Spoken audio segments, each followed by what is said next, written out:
que o que acontece nessa crise, né? A gente vai ver os desdobramentos dela. Mas assim, no geral, acaba a guerra, Europa vai estar numa crise porque ela foi destruída, né? Muitos países tiveram suas cidades devastadas, as indústrias estão fechadas, a mão de obra está escassa porque morreu muita gente. E aí que vai entrar o Salvador, o bom amigo, né? Estados Unidos. Estados Unidos entra nessa história para ser o camarada bonzinho, vim te ajudar. Estados Unidos vai emprestar dinheiro para os europeus, os Estados Unidos vai começar a produzir e vender para os europeus. Só que uma hora a Europa vai se reconstruir, uma hora a Europa vai voltar a produzir. E os norte-americanos não pensaram nisso. Eles não achavam assim que a Europa se recuperaria tão rápido.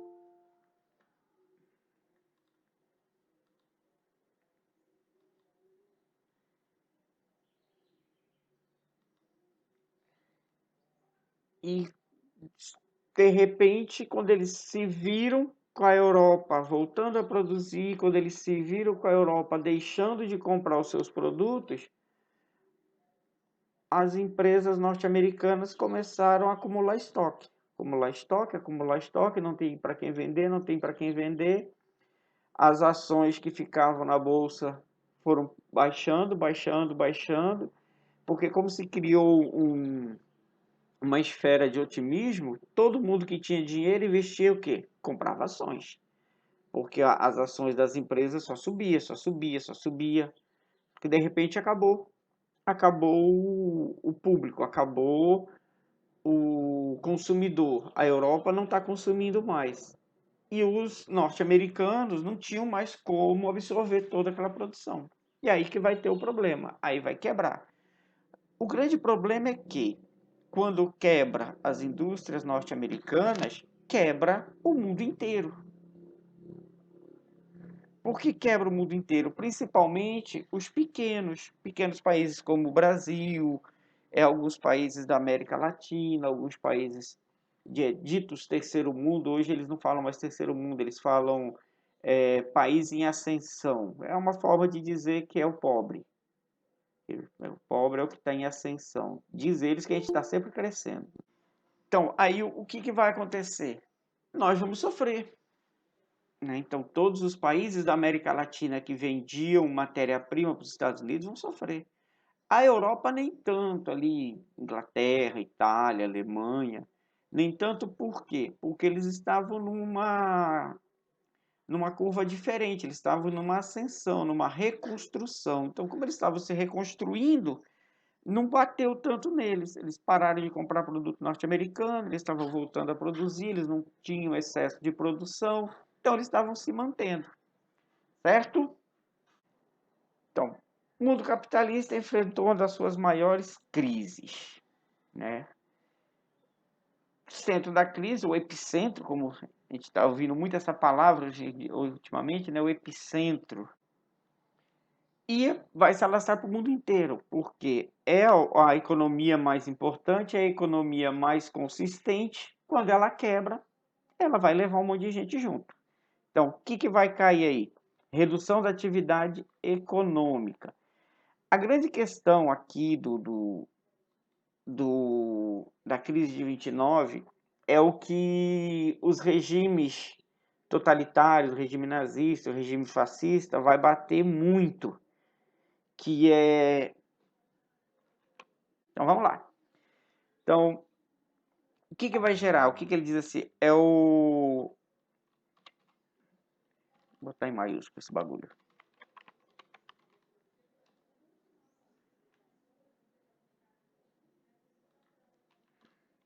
Eles culpam esse liberalismo. Eles dizem que o excesso de liberdade dado às empresas, sem o controle do Estado, é o que causa toda essa crise. Que, segundo a teoria nazista e fascista que nós vimos nas aulas anteriores, o Estado tinha que controlar tudo. Eles não são contra o capitalismo. Eles são contra a esse liberalismo solto. Eles são contra a essa história do Estado não ficar de olho no que os industriais estão fazendo, tá ok? Então, a grande questão disso daqui foi o excesso de liberalismo, foi tá livre demais. Então, o governo não prestou atenção na economia, não regulou a produção. As empresas fizeram o que quiseram, produziram demais e aí quebrou, ok?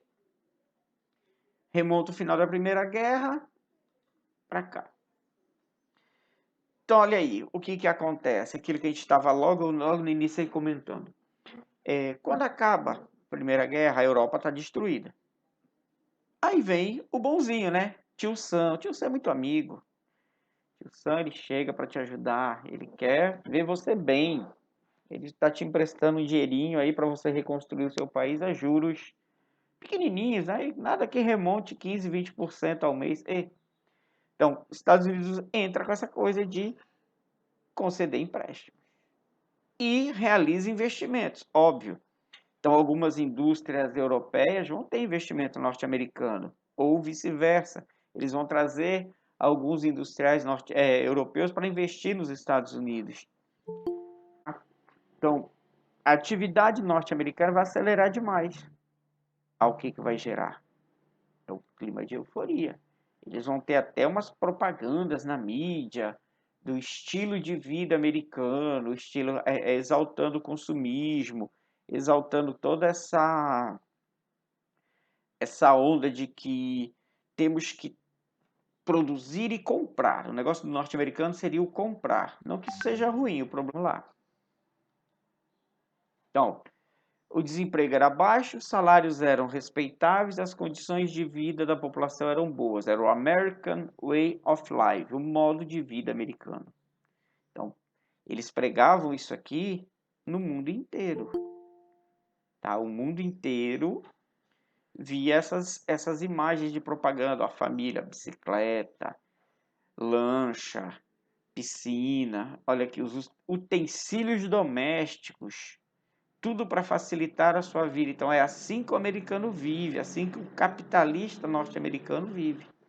Geladeira cheia. Então, esse é o início de 29, o início do período em que tá tudo bem.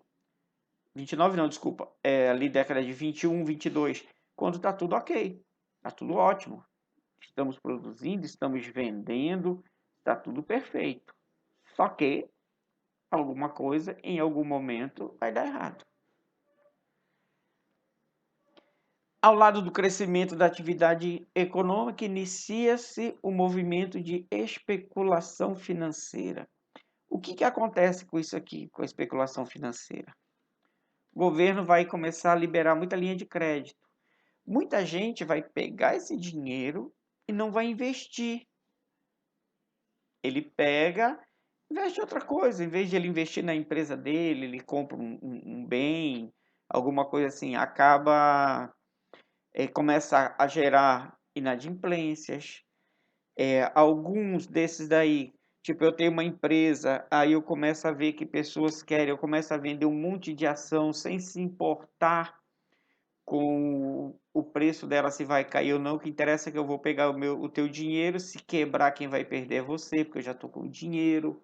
Então, isso vai causar uma série de problemas, essa especulação financeira, tá? Facilitada pelas linhas de crédito abertas pelo governo. Então, muitas pessoas vão ver, principalmente pessoas de empresas, né, de indústrias que têm empresas com ações na bolsa, tem muito dinheiro, eu vou detonar, vou dividir, em vez de dividir minha empresa em 100 ações, eu vou dividir em 1000 e vou vender.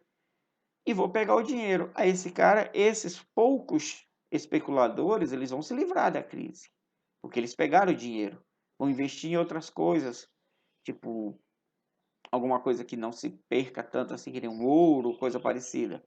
Ou até mesmo pode investir num país que está em reconstrução, ele pode investir numa Inglaterra, numa Alemanha.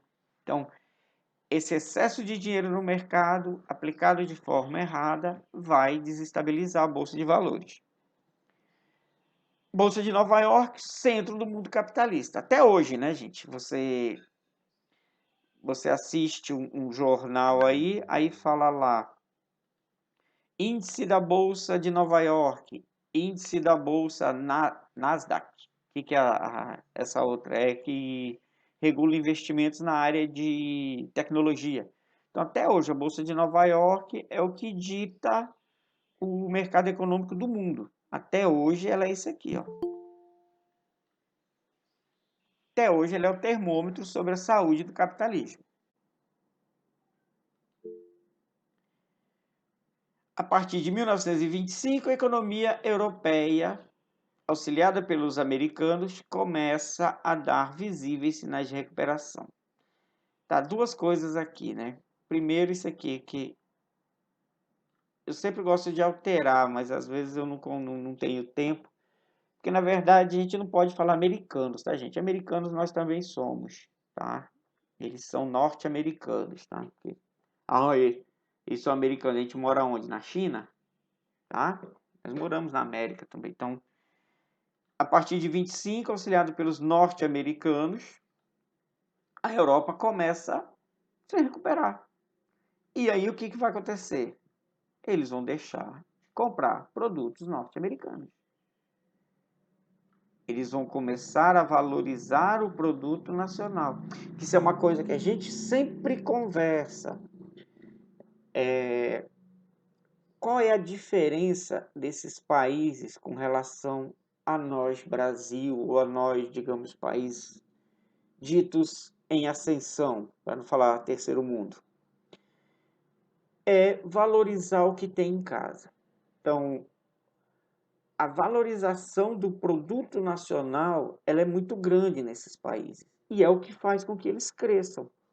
Nesse período aí, quando as indústrias inglesas, francesas, alemãs começam a crescer, eles vão parar de comprar produto norte-americano. Eles vão parar de investir em empresas multinacionais. Eles passam a investir somente na empresa nacional. Qual é a grande vantagem de se investir na empresa nacional, segundo a visão deles? O capital gerado pelo lucro não vai sair do país.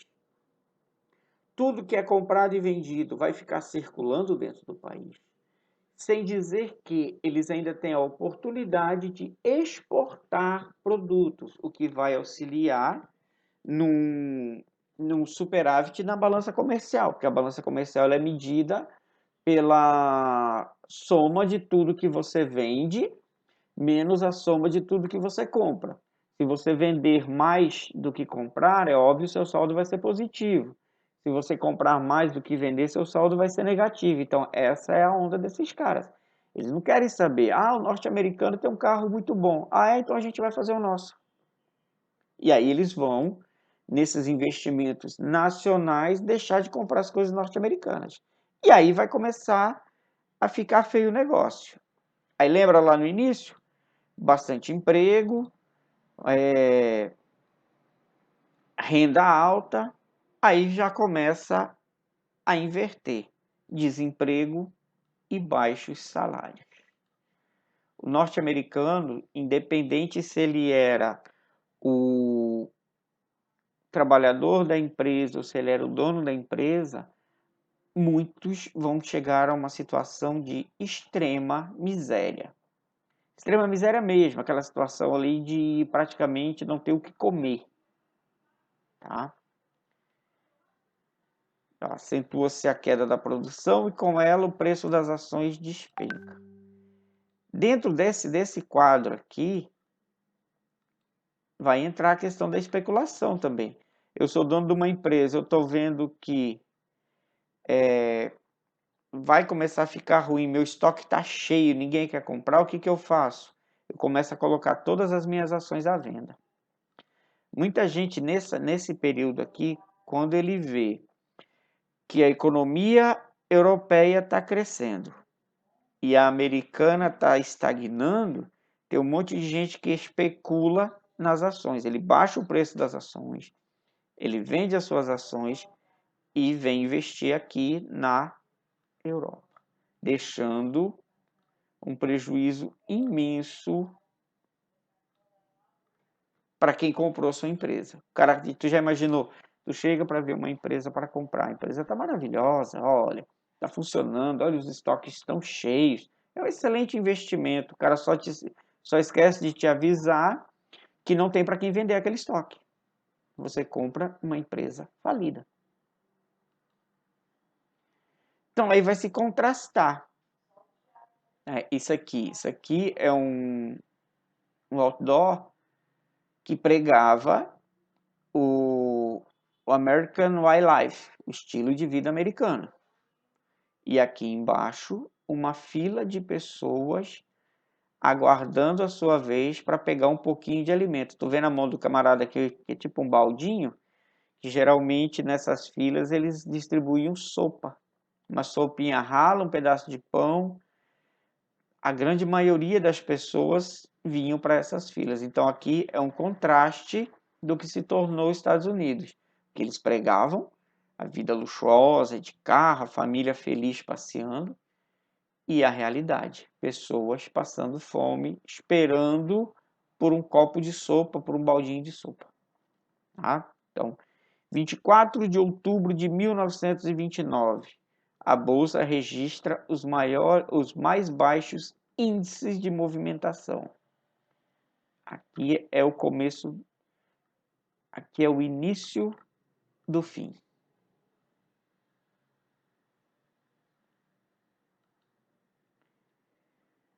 Então, os principais fatores que levaram ao crash. Vocês vão ver muito essa palavra, tá? Quando vocês forem fazer provas, é muito comum não aparecer lá quebra da bolsa. E geralmente aparece o crash da bolsa de Nova York. Tá? Então, vi aqui o crash. Sai daí. O bagulho tem hora que eu apanho. Agora é hora. Então, os principais fatores que levaram ao crash. Aumento de consumo fez com que a indústria também aumentasse sua produção. Esse é a grande questão.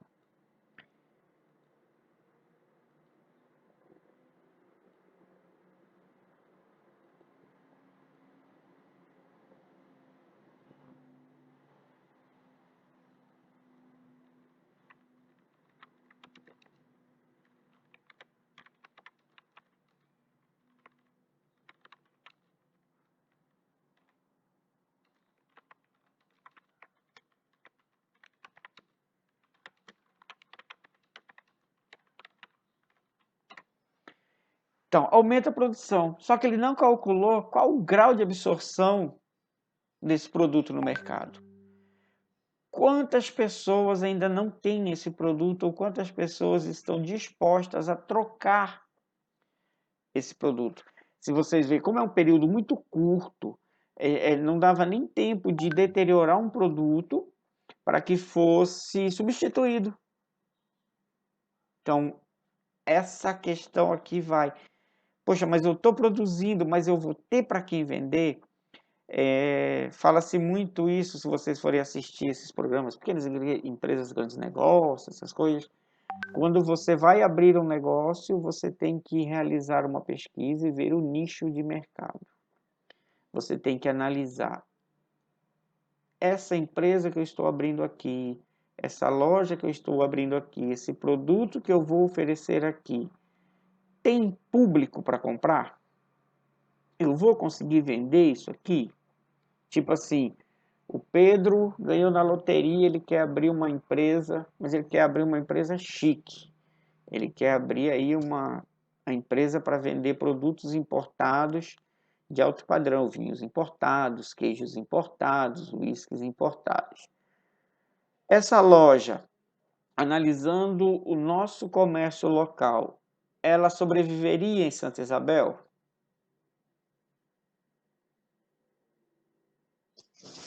Por conta da maioria dos compradores não ter uma renda tão alta, se os produtos fossem caros, eu acho que não ia ter muito lucro, não. Você acha que não ia ter muito lucro? Pois é, porque aí assim, você analisa todo o mercado, aí você vai dizer, mas Santa Isabel está cercada, tem Castanhal, tem Belém, mas aí você tem que analisar até que ponto as pessoas estão dispostas a sair de Belém e vir comprar o seu produto aqui em Santa Isabel. Tem empresas que vendem esse mesmo produto lá em Belém, que facilitaria a vida do cara de comprar lá. Então, é toda uma análise de mercado que tem que se fazer. Você não pode simplesmente, não, isso aqui é um produto legal, vou botar para vender aqui. Você tem que analisar o nicho de mercado. Tem o consumidor para aquele produto?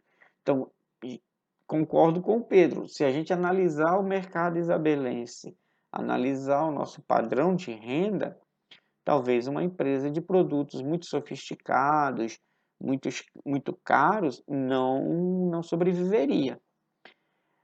Dá para se fazer como a gente vê em alguns mercados, né? Você chega no Imperial, no Paraense, eles têm uma prateleira separada, e eles têm lá alguns whiskies mais caros, algumas coisas assim, mas é ali agregado ao grande mercado, ele não está ali como sendo o carro-chefe de venda, ele está ali só como um diferencial. Aí tudo bem, mas você abrir uma loja só para aquilo, no lugar onde o índice de renda é baixo, talvez não seja um bom negócio. Então foi isso que eles não fizeram aqui. Eles só pensaram na produção. Eles esqueceram de analisar o mercado. O quanto esse mercado estava pronto para receber tantos produtos. Então, num determinado momento, já não havia mais mercado para uma produção tão intensa. Produziu-se demais sem ter para quem vender. Superprodução agrícola. Olha só, eles se empolgaram até na venda de alimentos. Eles vão produzir muito, porque a Europa está comprando muito, porque a Europa não estava produzindo nem alimento. Seus campos tinham sido todos devastados. Pessoas tinham saído do campo, não estavam mais lá para produzir. Mas é óbvio que uma hora isso ia voltar a acontecer, a Europa ia voltar a produzir. E aí o mercado agrícola, assim como o industrial, acompanhou, sem prestar atenção na recuperação do mercado europeu. E aí, principalmente o trigo. Por que principalmente o trigo, né? Vende-se muito para a Europa. Nós sabemos que a Europa, muitos países lá, gostam muito dessa questão de massas, pães. O pão, ele é um produto universal. O mundo inteiro consome pão. Então, vendia-se trigo. Só que, de repente, a Europa volta a produzir. Holanda, mas a Holanda, a Inglaterra, a Noruega, esses caras começam a produzir trigo. Aí não tem para quem vender o trigo. Então, a crise vai chegar até no campo. O cara está com um estoque imenso de trigo sem ter para quem vender. Prejuízo muito maior ainda, porque o produto no campo ele é perecível. Então ele vai estragar. Ó. Então, quanto aquela euforia estava ali no auge, milhares de pessoas investem em ações. Né? Aquilo que nós falamos já. Então, estou comprando ação, estou ganhando dinheiro. E só quem vai sair um pouquinho livre dessa história é o cara que está vendendo as ações. É o sócio maior da empresa. Porque ele vai pegar o dinheiro das ações e provavelmente investir fora do país. Ao encarar a crise, as ações dessas empresas passaram a cair. Ou seja, dia a dia o preço diminui. Você investiu $1.000 hoje, amanhã esses seus $1.000 já só vale 800, depois de amanhã só vale 700, depois só vale 100, aí você tenta vender as suas ações, ninguém mais quer comprar, porque já tem muita ação no mercado, e aí vira uma bagunça. E aí aqui, quinta-feira negra. Isso aqui é um termo muito...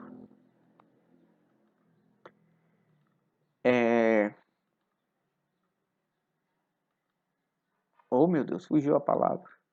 A gente for usar no nosso... As coisas que estão acontecendo, né, no nosso dia a dia. Quinta-feira negra, né? Por que qual é o sinônimo de negra, né? De coisa ruim, né? Então é um termo bem pejorativo, digamos assim. Mas infelizmente a gente vai ter que conviver com isso, porque dentro da história ainda se usa esses termos. Eu tenho certeza que pouco a pouco a história vai ser reescrita e esses termos pejorativos eles vão ir saindo, tá? Então, essa quinta-feira, de 24 de outubro de 1929, tem a quebra total. Por que vai ter a quebra total? Porque vão ser milhões de ações para serem vendidas sem ninguém para comprar. Então, ninguém mais quer comprar ação. Então, o dinheiro que você tinha, você perdeu. Ah, cadê o cara da empresa que pegou o dinheiro? Esse aí ele já está longe. Não consegue mais pegar ele de volta. E muitos vão perder esse dinheiro também, porque esse dinheiro ele colocou em bancos, os bancos emprestou para as pessoas compraram ações, então foi tudo indo por água abaixo. Um efeito dominó. Milhares de investidores tentam vender as suas ações. Ninguém as compra por terem noção da crise que se abateu sobre o mercado. Então, quem ainda tem um certo dinheirinho, alguém tem ainda alguma renda, ele não vai investir em ação.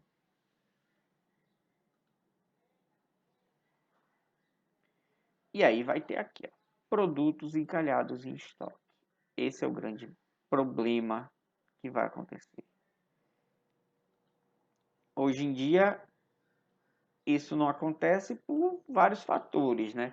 Primeiro, que com toda essa tecnologia informatizada, fica fácil das pessoas analisarem o mercado. E alguns países têm as agências reguladoras, né? Aqueles órgãos estatais que ficam de olho ali, está produzindo demais, chama o empresário, dá uma conversada, segura aqui, aumenta ali, para a economia não quebrar, porque se quebra uma grande indústria, é um problema muito sério para a economia. Ah, pessoal, mas a grande indústria ela não estava usando dinheiro do governo, ela não tinha feito empréstimo num grande banco estatal.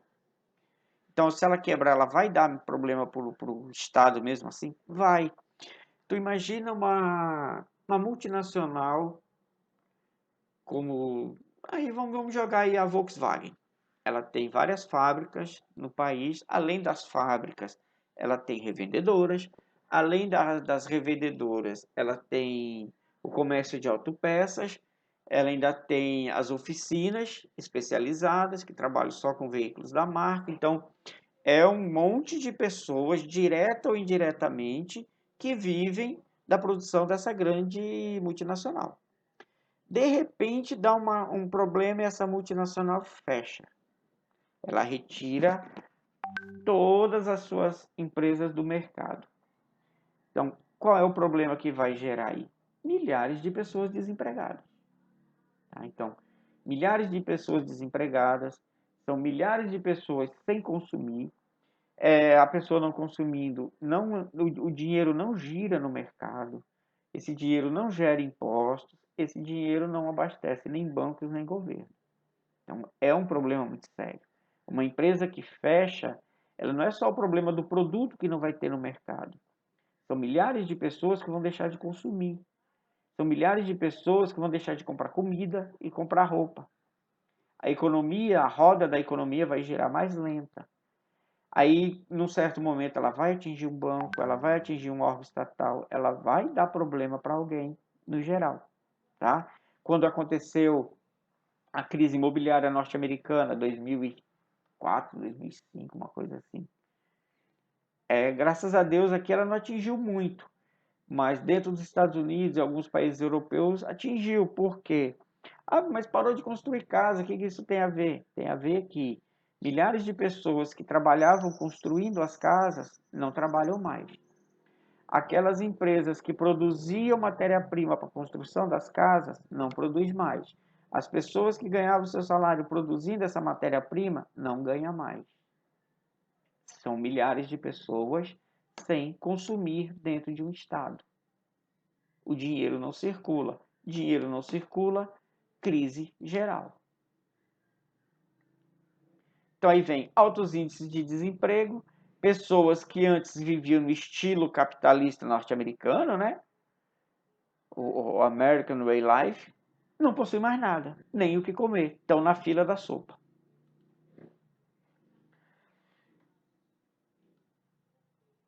Isso aqui é uma coisa séria, né? A gente está acostumado a Os números de suicídios. Então, muita gente rica, quando se vê falido, se mata, se suicida, aquela questão da vergonha de ter quebrado, ou muitos porque estão sofrendo pressão, porque devem, aí o credor que está quebrado precisa receber, então bota pressão para receber, a pessoa se desestabiliza e acaba fazendo besteira, tá? Donos de banco que emprestavam dinheiro encararam a falência, então a quebra é geral. Uhul, meu mouse travou. Pronto, voltou. Ontem e hoje, mano, ontem eu fui dar uma aula, travou tanto que deu vontade de jogar o computador na parede. Mas não dá, só tem esse. Tá? Então, pessoas não tinham mais emprego. E aí quebra do grande ao pequeno. A economia norte-americana travou. Se a economia norte-americana travou, travou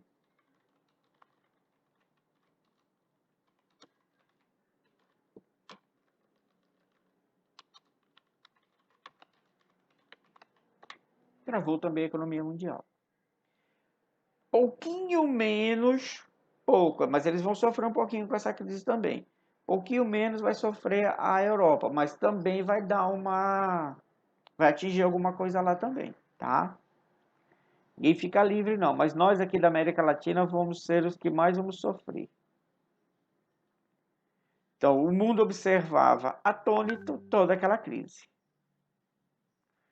Todos os países que exportavam produtos para os Estados Unidos sofreram com seus estoques abarrotados. Então, todos aqueles que exportavam principalmente matérias-primas, agora não tem para quem vender.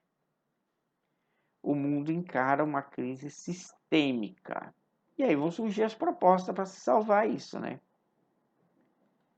Sempre, mas essas propostas de início, pelo menos pelos grandes capitalistas, eles tentam salvar as indústrias, né?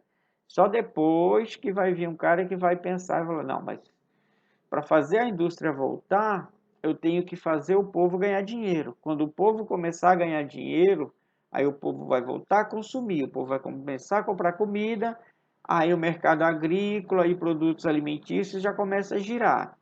Quando o povo começar a se estabilizar, ele já vai voltar a comprar uma televisão, vai voltar a comprar um carro, aí as indústrias vão voltar a aquecer, vão voltar a produzir em massa, a economia se restabelece.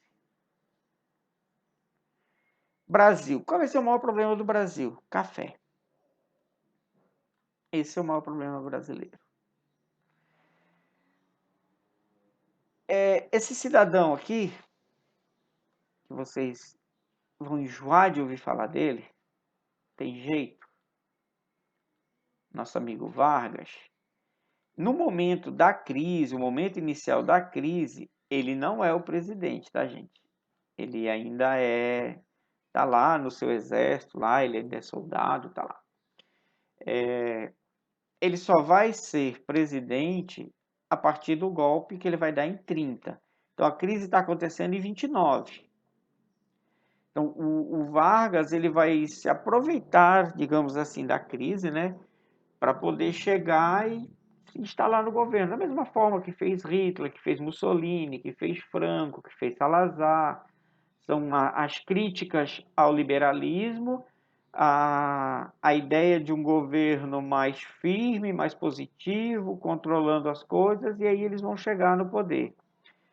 Então, essa questão que o Brasil vai fazer o quê? Queimar a sua produção de café, já vai ser em 30, então já vai ser com Vargas.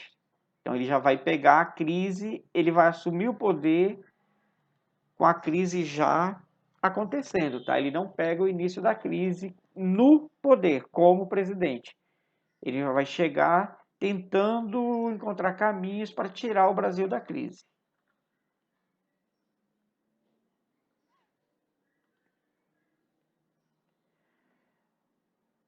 Grande Depressão, também decorrência do sistêmica da crise do capitalismo. A Grande Depressão cai como Alemanha e Itália. Eles irão na busca da salvação. Então, essa busca dessa salvação vai ser aquela questão da buscando a proteção nacional. Vai ser o Estado forte. A desculpa é: o Estado deixou vocês livres. Vocês não souberam aproveitar. Vocês não conseguiram cumprir com os acordos, vocês não conseguiram manter as suas indústrias. Então, o certo é que o Estado tem que controlar. O Estado não pode deixar as coisas na mão só dos empresários. E aí que vão surgir os grandes governos totalitaristas, os governos corporativistas, né? Lembra lá do corporativismo? Esse é muito usado no fascismo e no varguismo e no salazarismo, que o Estado controla tudo. Não existe mais sindicato, é um cara do Estado que está lá no sindicato conversando com os trabalhadores. É um cara do Estado que está lá conversando com os donos de empresa. Então, tudo o Estado está dentro. A empresa é sua. Você produz, você gera emprego, você fica com o seu lucro. Mas você não pode fazer nada fora daquilo que o Estado está exigindo. Crise na América Latina.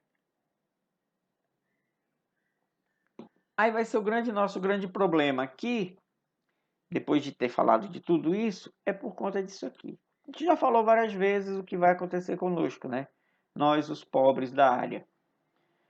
A gente vai quebrar por conta da questão da exportação de matéria-prima. Os Estados Unidos não compra mais.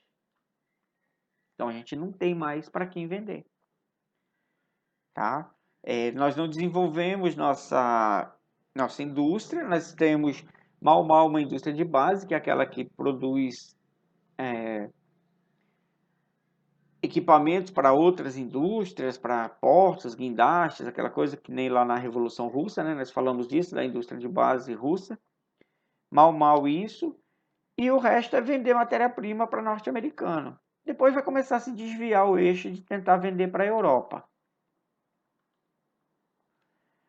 No Brasil, o grande problema do Brasil, o café. Esse aqui é interessante, para vocês terem noção do quanto nós quebramos.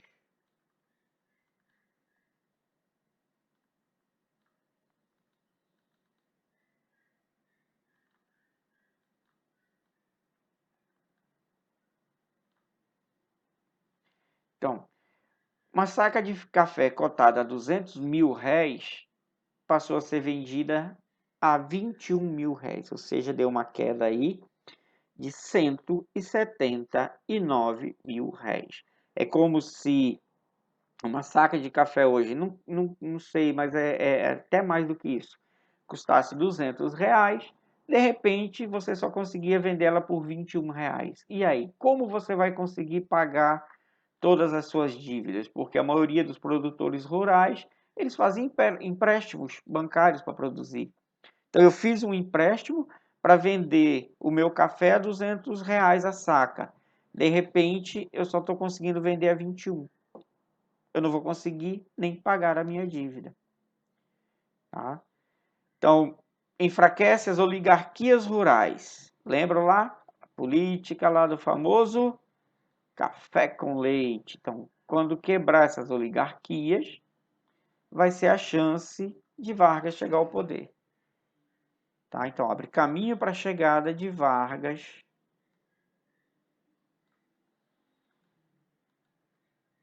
ao poder. A quebra das oligarquias.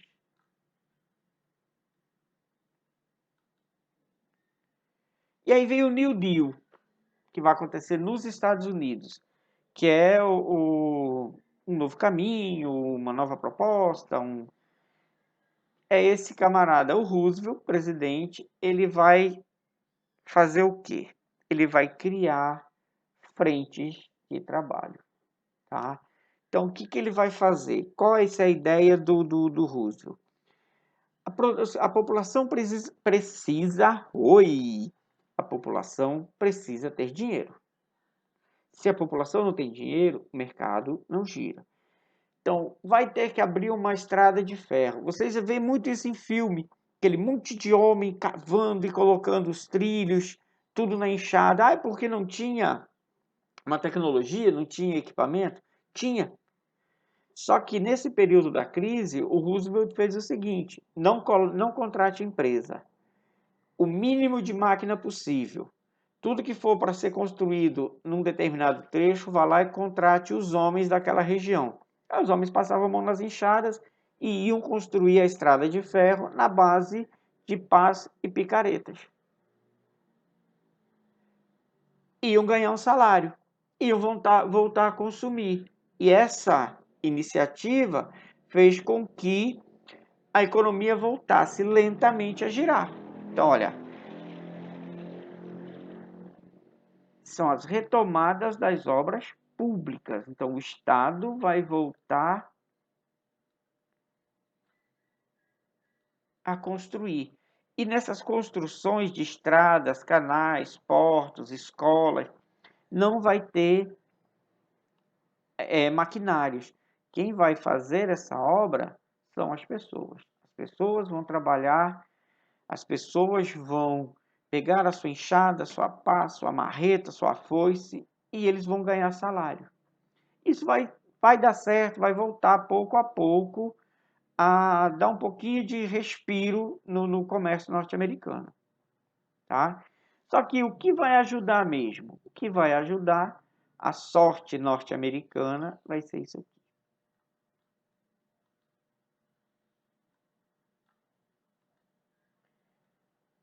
Boa! Uma hora funciona. Meu Deus.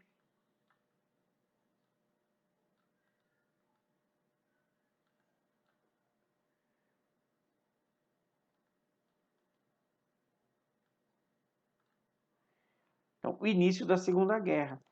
Estados Unidos vai ser o cara que ele vai dar sorte duas vezes com guerra. Ele era um país em ascensão, lá no início do século XX, vai ter a guerra. O maior competidor dentro do mercado internacional dos Estados Unidos era a Inglaterra. A Inglaterra vai estar diretamente envolvida na guerra. Então, ela vai estar envolvida diretamente, sua produção vai cair, algumas cidades vão ser destruídas pelas batalhas. Estados Unidos chega, primeiro momento, né, nós vimos bem isso, ele não está em combate, ele está apenas especulando, emprestando dinheiro, vendendo para um lado e para o outro, vendendo alimentos, vendendo armas, aquela coisa toda. Quando a Rússia sai do confronto, os Estados Unidos vê a possibilidade de perder tudo que investiu, ele vai para o confronto, mas ele tem a vantagem que os combates não estão sendo dentro do seu país. Então, seu território não vai ser destruído.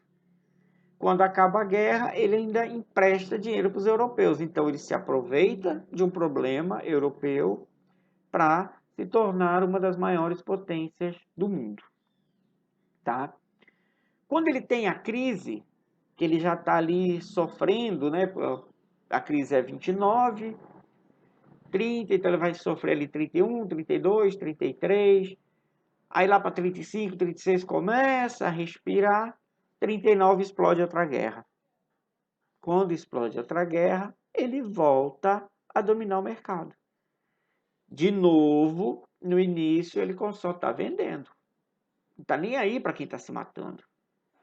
Só em 42, quando o Japão ataca Pearl Harbor, é que eles vão entrar na guerra. Mas antes disso, eles já ganharam horrores de dinheiro. Acaba a guerra em 45, de novo a Europa destruída, de novo o norte-americano chega como bom samaritano para ajudar todo mundo. Então, por duas vezes, os Estados Unidos é favorecido por uma guerra. Certo?